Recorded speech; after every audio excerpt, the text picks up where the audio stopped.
Bom, meu povo, voltando aqui, né? A nossa continuação da República Velha. Beleza? Bom, é, apesar de todas as críticas que aconteceram sobre o governo de Floriano Peixoto, ele terminou o mandato dele, ok? Entrou como vice, o presidente renunciou, ele assume e ele vai governar até 94, quando vai ter a eleição. E aí é interessante. Depois que saem os nossos primeiros dois presidentes, né, a gente encerra a República da Espada. Agora vai entrar a famosa República Oligárquica. Bruno, o que quer dizer oligarca? Oligarquia vem de olig, quer dizer poucos, e árquica, que é governo. Então, oligarquia significa basicamente um governo onde poucas pessoas mandam.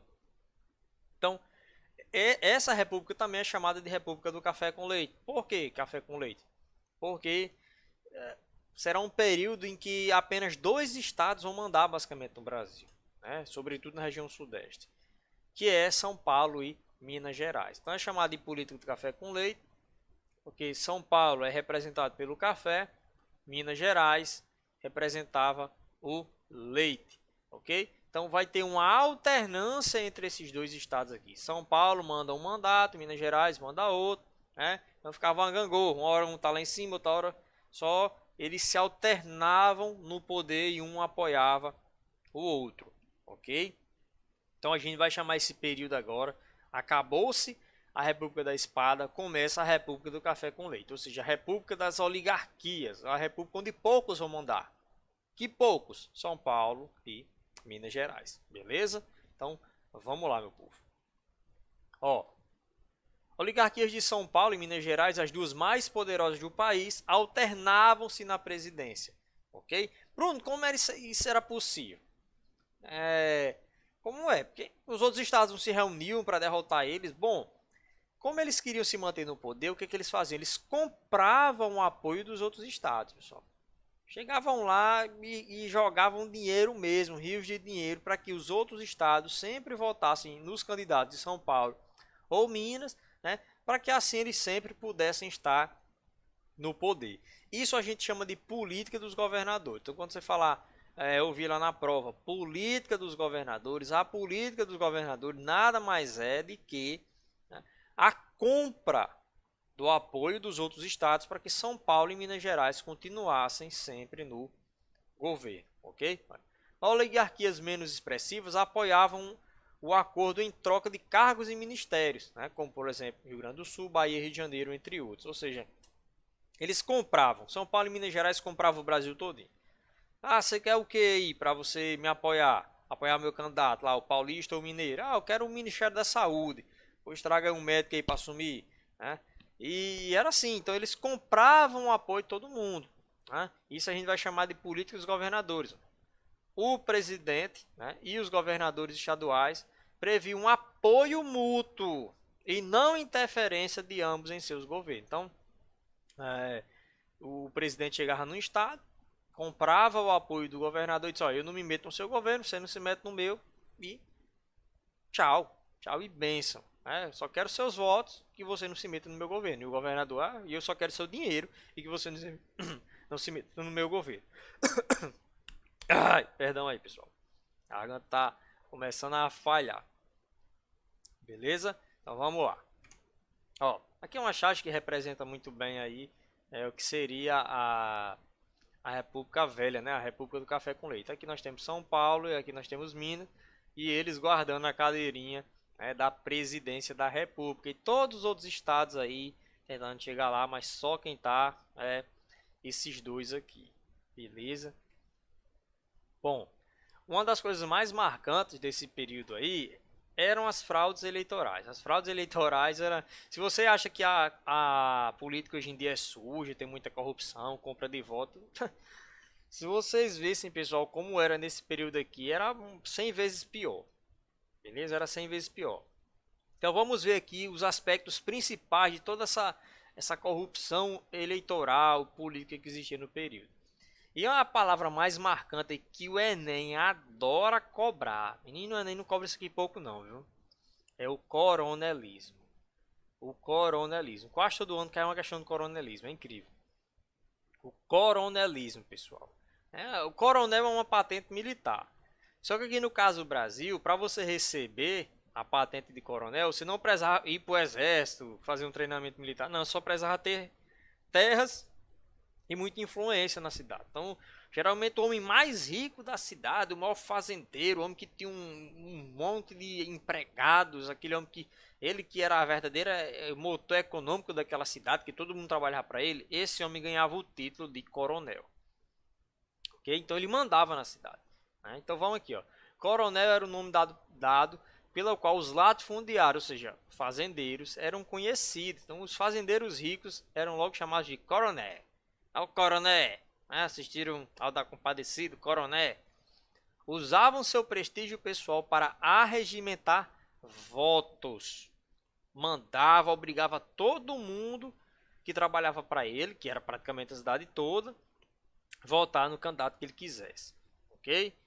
Quanto maior o curral eleitoral, né, ou seja, a quantidade de votos que ele mandava do coronel, maior o seu poder. Isso era muito comum no Nordeste brasileiro. E isso aqui era até para cidades pequenas, Apodi, as cidades aqui da nossa região, aqui a gente está no Rio Grande do Norte. Né? Então isso era muito comum, o coronelismo. Homens poderosos, grandes fazendeiros que mandavam nos votos de toda a cidade. Okay? Outra coisa também que tinha muito era a questão do clientelismo. O voto em troca de pequenos favores ou presentes. Rapaz, eu voto em você, agora eu estou precisando de um bujão. Rapaz, um bujão eu não tenho não, mas eu tenho um feixe de lenha. Serve não? Rapaz, eu voto em você, mas precisando aí de uns tijolinhos na minha casa. Cimento e tal. Isso é o clientelismo, é você vender o seu voto, né? Trocar o seu voto por um dinheirinho ou alguma coisa que você estava prezando. Minha moto está atrasada. Hoje em dia é mais ou menos assim, né? Minha moto está atrasada, o bujão secou, estou precisando de 10 sacos de cimento. Infelizmente isso acontece demais. Outro ponto bastante conhecido desse período, que eu até já comentei na primeira parte, é o voto do cabresto, né? O cara já ia votar, sendo obrigado a votar no candidato do coronel. E o coronel mandava os seus capangas, mandava os seus jagunços lá e olhar se a galera estava votando mesmo neste candidato. Era o voto a partir de intimidações pessoais. Se você não votar no meu candidato, eu vou lhe expulsar dos meus terrenos. Eu vou mandar matar você, vou matar alguém da sua família. Isso era o voto do cabresto. Os coronéis usavam da violência para manipular os votos. Fraude eleitoral, a manipulação de dados como votos repetidos, isso aqui tinha demais, ou criação de eleitores fantasmas, pessoas que nem existiam, estavam lá votando, ou defuntos que votavam, isso era bem comum, viu? Pegava o documento de um defunto, ia lá e assinava o nome dele e votava, só para ter mais um voto, isso era bem comum, viu pessoal? Outra coisa que acontecia bastante é porque uma pessoa ela ia numa escola, num ponto de votação, votava, aí depois ela corria em outro, dizia que não tinha votado e votava novamente. Então acontecia muito isso de vários votos da mesma pessoa, só para manipular a eleição. Beleza? Mas se mesmo assim, mesmo com compra de voto, voto do cabresto, botando até defunto para votar, o candidato do coronel perdesse, mesmo se com toda essa manipulação, corrupção, o candidato do coronel perdesse, ainda tinha uma solução para ele, era a degola. Ok? O que era degola? A degola. Política em caso de vitória de opositores. Aqui então o candidato do coronel perdia. Então o que ele fazia? Ele prontamente entrava em contato com o juiz, da Justiça Eleitoral, a comissão verificadora de poderes, geralmente era um promotor, era um juiz, ele chegava lá e dizia: ei, juiz, aí meu menino perdeu, não posso admitir isso, eu sou o coronel, quero que meu filho ganhe a eleição. Aí o juiz dizia: pô, não se preocupe não, vou dizer aqui que teve fraude na eleição do outro, aí eu vou anular aqui a posse dele, quem vai ganhar é o seu. Então acontecia até isso, né?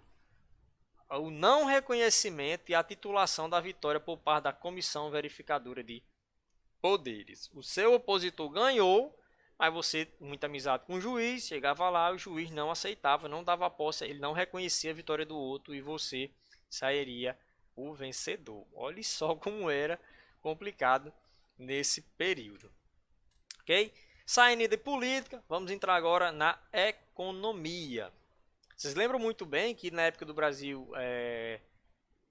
imperial e também o colonial, o carro-chefe da nossa economia era a cana-de-açúcar. Aqui a gente vai substituir a cana-de-açúcar por esse negocinho aqui, que eu tomei neste tanto, 2 xícaras. Um cafezinho, ok, pessoal? O café era o principal produto que a gente vendia para o mundo, o principal produto para a nossa agroexportação. Beleza? Bom, lembro da crise de 89 até 91, o emprestar dinheiro sem fundo e tudo mais, o encilhamento. Aqui nós vamos ter em 98 uma tentativa de resolver, né, a crise financeira do Brasil, que é o Folding Loan. O Folding Loan, pessoal, é a negociação da dívida brasileira. O Brasil estava quebrado, né? Então, devido à crise do encilhamento, o que é que eles vão fazer? Olha, vamos ter que dar um jeito de melhorar a economia do Brasil. E esse jeito de tentar ajeitar a economia, essa tentativa de ajeitar a nossa economia, a gente vai chamar de Folding Loan, que nada mais é do que a renegociação da dívida brasileira. O Brasil estava devendo a vários países, porque pegava muito dinheiro emprestado, né? Porque estava quebrado. E aí o Brasil vai ter que negociar essa dívida, né, para pagar. Um dia tem que pagar. Qual foi os compromissos que o Brasil fez aí, com os países que emprestaram dinheiro a ele? A gente vai tirar de circulação aquela ruma de papel moeda que a gente emprestou ao povo, aquele monte de cheque sem fundo que a gente emprestou, a gente vai tirar de circulação. Por quê? Porque quanto menos moeda no mercado, o valor da moeda se valoriza. É assim. Por isso que o governo não pode ficar imprimindo dinheiro. Porque quanto mais se tem de uma moeda em circulação, menos valor ela vai ter. Okay? Então entendam isso. É por isso que o governo não imprime dinheiro. Porque se imprimir, o valor das coisas vai lá para cima e o valor da moeda vai lá para baixo. Beleza? Então, como a moeda estava fraca, porque tinha demais, o que eles vão fazer? Vamos queimar. Literalmente, eles pegavam os papéis moedas e queimavam, né, para valorizar o dinheiro. Quanto menos, mais valorizado. Então, queimavam a moeda visando a valorização monetária. Para agradar os cafeicultores, que agora eles que mandavam no Brasil, né, os paulistas e os mineiros, vai ter o famoso Convênio de Taubaté em 1906. O Convênio de Taubaté, pessoal, é outra coisa absurda aqui desse período. Por quê?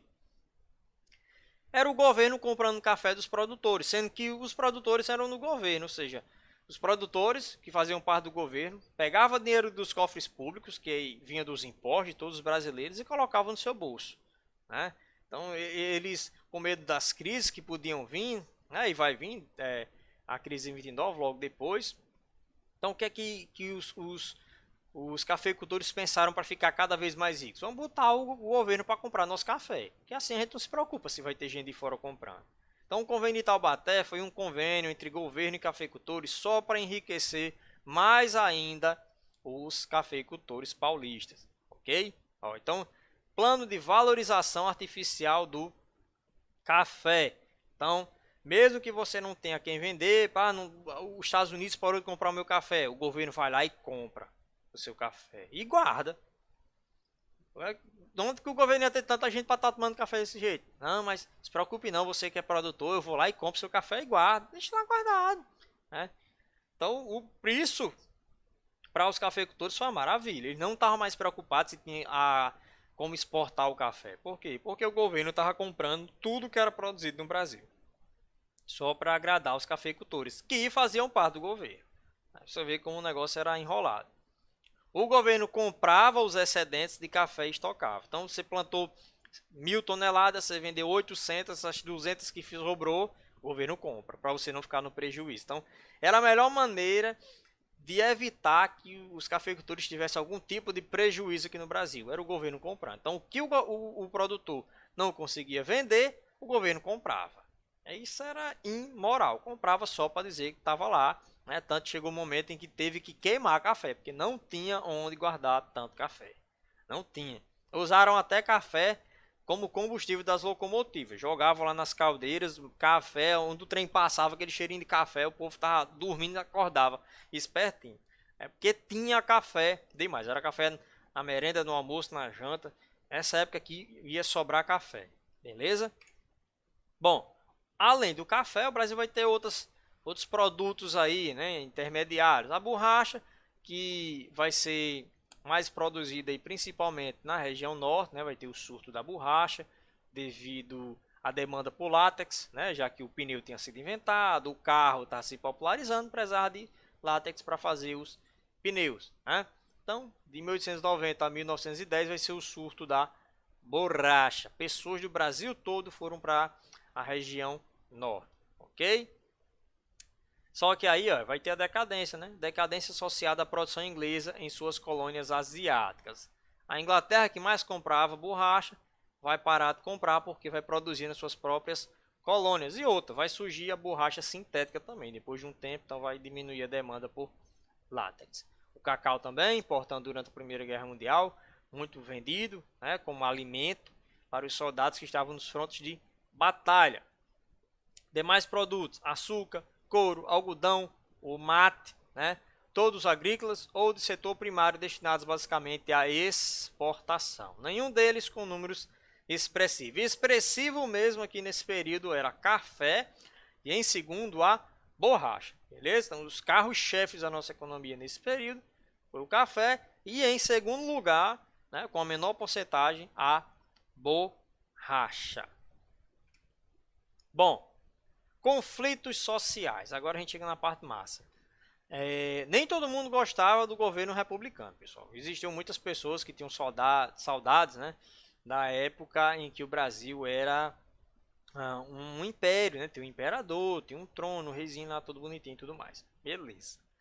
E o Nordeste, sobretudo o Nordeste, era muito esquecido pelo governo republicano. Muito esquecido mesmo. A gente vivia entregue aos coronéis, pessoal.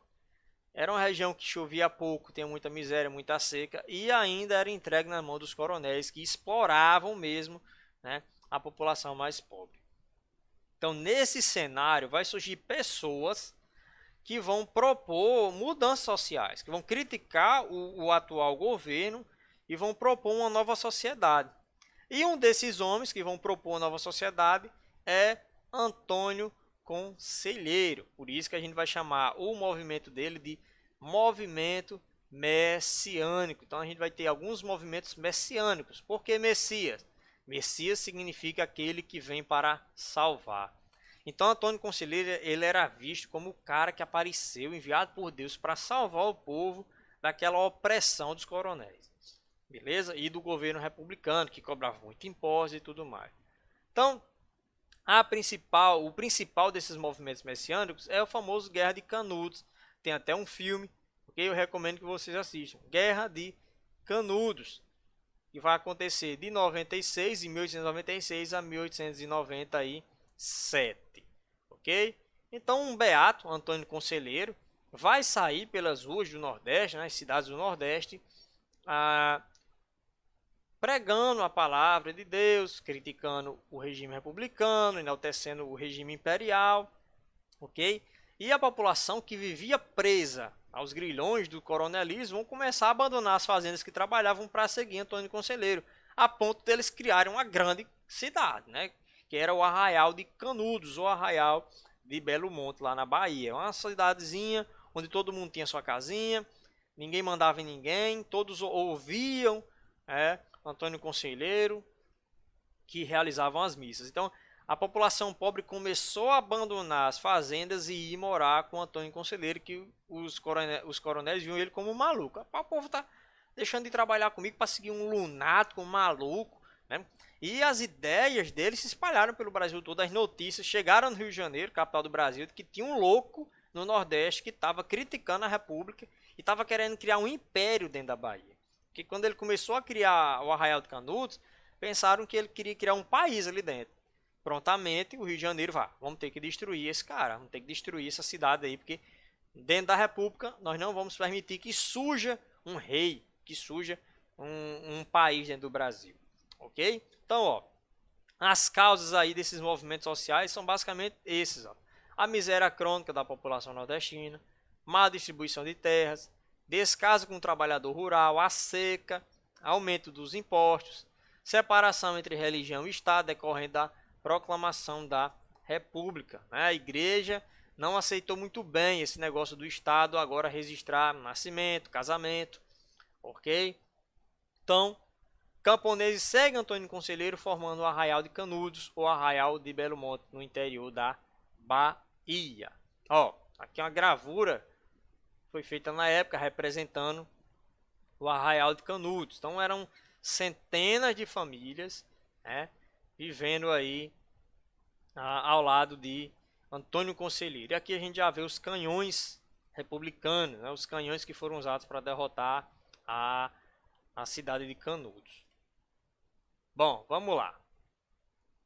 Comunidade formada forma um estado paralelo à República. A comunidade do Arraial de Canudos, ela não seguia as regras da República Brasileira. Tinha suas próprias regras criadas por Antônio Conselheiro. E aí a galera vai se unir contra ele, né? O governo republicano, o coronel e parte da igreja, né, que não gostava do radicalismo dele, vai se unir contra Canudos. Então o homem adquiriu vários inimigos. Vão colocar nos jornais notícias falsas, famosas fake news, né? Uma campanha de difamação contra Antônio Conselheiro e contra Canudos, ok? Associando Canudos ao retorno da monarquia.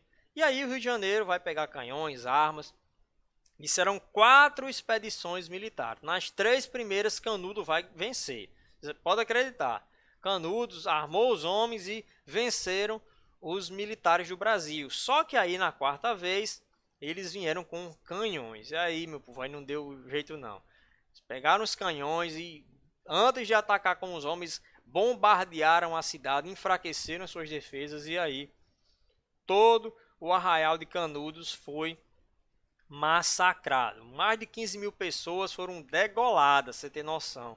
Os que não morreram na bala foram degolados, entre eles idosos, mulheres, crianças. O exército não tinha a menor piedade. Uma fonte bibliográfica desse evento é Os Sertões do famoso Euclides da Cunha. Ok? Aqui uma foto de pessoas aí do Arraial de Canudos, os poucos que sobreviveram, conseguiram fugir de lá. E aqui uma foto de Antônio Conselheiro morto, né? Depois de morto, encontraram ele morto, viu, pessoal? Ele não morreu no combate. Algumas pessoas dizem que ele morreu de fraqueza. Ele era muito magro. Até no livro de Euclides da Cunha diz que quando ele estava de frente parecia que estava de lado, e quando estava de lado parecia que já tinha ido embora, né? Então ele era muito magro, ele sofria de muitos problemas, cólera, diarreia, e parece que ele morreu de fraqueza e ele estava com diarreia no dia do ataque, né? Então o cara deve ter dado uma cagada e ficou fraco e morreu, beleza? Até a nossa próxima parte.